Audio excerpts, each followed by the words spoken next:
2023 का चुनाव हारने के बावजूद 3 बड़े राज्यों में एक साथ मुख्यमंत्री बदले गए, लेकिन वसुंधरा का मामला बाकी सभी से बिल्कुल अलग है। उन्हें न केंद्र में मंत्री बनाया गया, न राज्यपाल, न सांसद। इसके पीछे कई ठोस राजनीतिक कारण हैं। मोदी शाह किसी भी ऐसे नेता को केंद्र में लाना नहीं चाहते। राष्ट्रपति या उपराष्ट्रपति जैसे बड़े संवैधानिक पद देने की इच्छा जताई थी। मोदी के तीसरे कार्यकाल में भी ये सिलसिला जारी है। नमस्कार, मैं रामगोपाल जाट और आप देख रहे हैं सियासी भारत। बीते 11 साल में नरेंद्र मोदी और अमित शाह की जोड़ी ने भारतीय राजनीति में एक ऐसी परंपरा स्थापित की है जो पहले कभी इतने सुनियोजित तरीके से नहीं हुई। राज्यों के अनुभवी मुख्यमंत्रियों को केंद्र की राजनीति में लाकर राष्ट्रीय राजनीति में स्थापित करने की अद्भुत रणनीति ने भाजपा को एक अलग धारा में बहने को मजबूर किया गया है। मोदी शाह की ये रणनीति एक तीर से कई निशाने साधती है। इस रणनीति की शुरुआत गोवा से हुई। मनोहर पर्रिकर गोवा के लोकप्रिय मुख्यमंत्री और कुशल मुख्यमंत्री थे।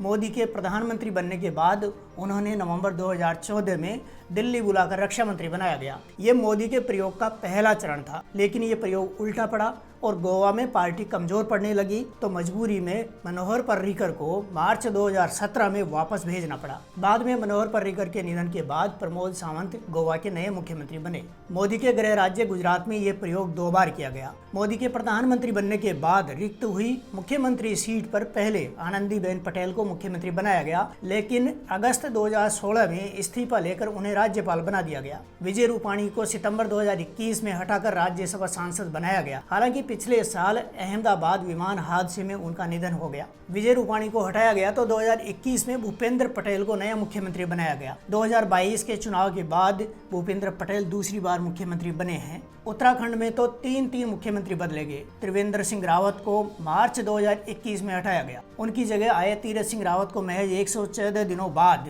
जुलाई 2021 में पद छोड़ना पड़ा। दोनों को दिल्ली बुलाया गया और पुष्कर सिंह धामी मुख्यमंत्री बने। पिछले चुनाव में विधायक का चुनाव हारने के बाद भी पुष्कर सिंह धामी को मुख्यमंत्री बनाया गया। ये उत्तराखंड प्रयोग बताता है कि मोदी शाह नेता की लोकप्रियता से ज्यादा पार्टी पर अपने नियंत्रण की परवाह करते हैं। कर्नाटक में 3 पूर्व मुख्यमंत्री दिल्ली पहुंचे हैं। येदियुरप्पा ने जुलाई 2021 में इस्तीफा दिया और अब बीजेपी के पार्लियामेंट्री बोर्ड के सदस्य हैं। 2023 का चुनाव हारने के बावजूद बसवराज बोम्मई और जगदीश शेट्टर दोनों को सांसद बनाकर दिल्ली बुलाया गया। कर्नाटक हारने के बावजूद पूर्व तीनों मुख्यमंत्रियों को राष्ट्रीय स्तर पर खपाया गया है। असम में सर्बानंद सोनोवाल को 2021 में हटाकर केंद्र में मंत्री बनाया गया और हेमंत बिस्वा शर्मा नए मुख्यमंत्री बने। ऐसे ही त्रिपुरा में मई 2022 में विप्लव कुमार देव को हटाकर राज्यसभा सांसद बनाया गया और माणिक शाह नए मुख्यमंत्री बने। 2023 का बदलाव सबसे बड़ा और सबसे साहसी कदम था। 3 बड़े राज्यों में एक साथ मुख्यमंत्री बदले गए। मध्य प्रदेश में 18 वर्षों तक राज करने वाले शिवराज सिंह चौहान को दिसंबर 2023 में हटाकर केंद्र में कृषि मंत्री बनाया गया और मोहन यादव मुख्यमंत्री बने। हरियाणा में मनोहर लाल खट्टर को मार्च 2024 में हटाकर आवास मंत्री बनाया गया और नायब सिंह सैनी हरियाणा के नए मुख्यमंत्री बने। छत्तीसगढ़ में रमन सिंह इस पूरी सूची में एक अपवाद है। उन्हें दिल्ली में नहीं बुलाया गया, बल्कि छत्तीसगढ़ में ही विधानसभा अध्यक्ष बना दिया गया। राजस्थान में वसुंधरा राजे को दिसंबर 2023 में दरकिनार किया गया और भजनलाल शर्मा मुख्यमंत्री बने, लेकिन वसुंधरा का मामला बाकी सभी से बिल्कुल अलग है। उन्हें न केंद्र में मंत्री बनाया गया, न राज्यपाल, न सांसद, सिर्फ राष्ट्रीय उपाध्यक्ष का एक खोखला और औपचारिक पद दे दिया गया। इसके पीछे कई ठोस राजनीतिक कारण हैं। वसुंधरा राजे राजस्थान में अपना स्वतंत्र सत्ता केंद्र रखती हैं। उनके समर्थक, विधायक और कार्यकर्ता सीधे उनसे जुड़े हुए हैं, पार्टी से जुड़कर भी जुड़े हुए नहीं दिखते हैं। मोदी शाह किसी भी ऐसे नेता को केंद्र में लाना नहीं चाहते जो दिल्ली में अपना अलग गुट बना सके। वसुंधरा राजे सिंधिया परिवार से हैं और उनके पुत्र दुष्यंत सिंह भी सांसद हैं, जो बीजेपी की परिवारवाद विरोधी छवि से मेल नहीं खाते। 2018 और 2023 दोनों विधानसभा चुनाव में वसुंधरा राजे ने टिकट वितरण से लेकर प्रचार तक हाईकमान की नहीं सुनी। ये अनुशासनहीनता मोदी शाह की केंद्रीयकृत नेतृत्व शैली को स्वीकार्य नहीं।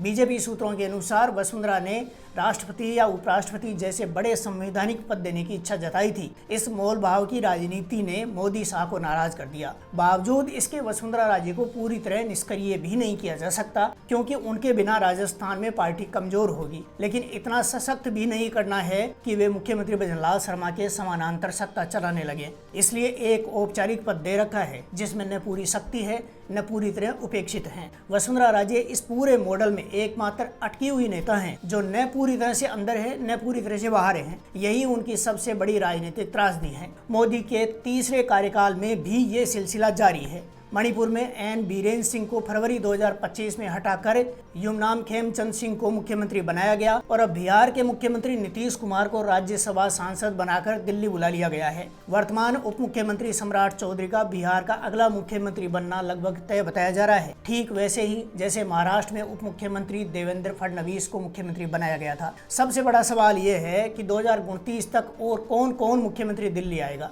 मोदी शाह की रणनीति के अनुसार 2 और नाम आने की संभावना है, जिनमें एक नाम बहुत चौंकाने वाला होगा। वह चौंकाने वाला नाम उत्तर प्रदेश के मुख्यमंत्री योगी आदित्यनाथ का हो सकता है। उत्तर प्रदेश जैसे बड़े राज्य के मुख्यमंत्री को दिल्ली लाना बीजेपी के लिए जोखिम भरा है, लेकिन रणनीतिक रूप से अमित शाह के लिए बेहद फायदेमंद साबित हो सकता है। योगी का अपना जनाधार मोदी शाह के लिए एक बड़ी चुनौती है, इसलिए उन्हें केंद्र में लाकर नियंत्रित करना इस रणनीति का स्वाभाविक अगला कदम हो सकता है। दूसरा संभावित नाम हेमंत बिस्वा शर्मा हो सकते हैं, जिन्हें पूर्वोत्तर की राजनीति के सबसे धुरंधर खिलाड़ी के रूप में राष्ट्रीय भूमिका देना बीजेपी के पूर्वोत्तर विस्तार की दृष्टि से महत्वपूर्ण हो सकता है। इस पूरी रणनीति में 5 स्तंभ है। राज्य में 10-15 साल काम करने वाले मुख्यमंत्री के प्रशासनिक अनुभव को केंद्रीय मंत्रालयों में लगाना, पुराने चेहरों को हटाकर युवा और ओबीसी दलित नेताओं को आगे लाना, नायब सैनी मोहन यादव, भजनलाल शर्मा, पुष्कर सिंह धामी सभी नई पीढ़ी के प्रतिनिधित्व करते हैं। शिवराज सिंह जैसे 18 साल के दिग्गज को भी हटाकर ये संदेश देना कि पार्टी किसी एक व्यक्ति से बड़ी है, जिसमें बाकी मुख्यमंत्री हाईकमान के प्रति